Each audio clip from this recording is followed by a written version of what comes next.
Bonjour à tous. L'actualité mouvementée apporte un exemple supplémentaire de la tentation la plus grave de notre époque.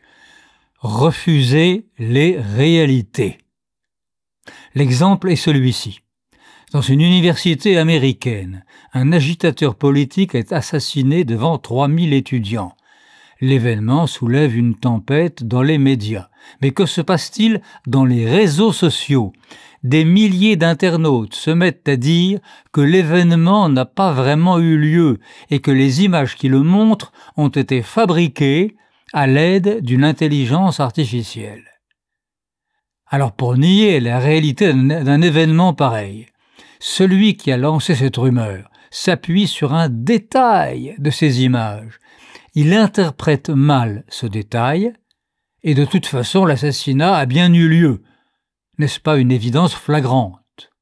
Eh bien non, de nos jours, même une évidence flagrante peut être rejetée.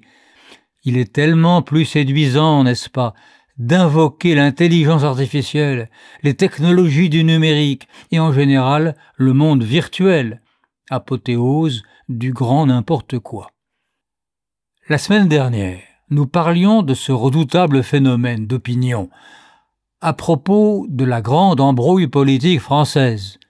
La grande embrouille politique française, ce qui empêche les diverses tendances politiques de trouver des compromis pour le bien commun, c'est l'esprit de clan, oui, mais si l'esprit de clan règne sans partage, c'est parce que le discours réaliste, lui, n'arrive pas à s'imposer. Et s'il n'arrive pas à s'imposer, ce n'est pas seulement parce que les intérêts des partis s'y opposent, c'est aussi parce que dans la nouvelle société, les réalités sont ressenties comme gênantes, ennuyeuses, incongrues, et que la tentation de leur tourner le dos devient irrésistible.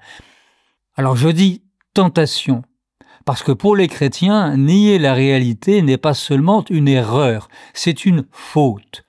C'est couper le monde en deux pour en rejeter la moitié.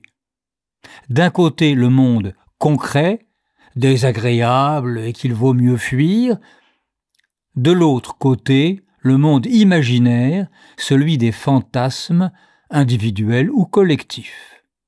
Fantasmes sur lesquels jouent les réseaux sociaux, en théorie pour le meilleur, mais souvent pour le pire. On parle beaucoup en ce moment de l'adolescente conduite au suicide par l'intelligence artificielle à laquelle elle demandait conseil. Être poussé hors de la vie par les conseils d'une machine, voilà une situation infernale au sens le plus fort du terme. Voilà une figure du mal entièrement nouvelle. Et c'est un mal terriblement influent. Une commission parlementaire vient de déposer un rapport sur les ravages de TikTok auprès des jeunes. Mais on sait, hélas, combien nos pouvoirs publics sont réticents à l'idée de prendre certaines responsabilités, surtout à l'égard d'une grande entreprise d'avant-garde. Le pape François a écrit « La culture se corrompt lorsqu'on ne reconnaît plus aucune vérité objective. » Oui, et c'est maintenant que le problème se pose. À la semaine prochaine.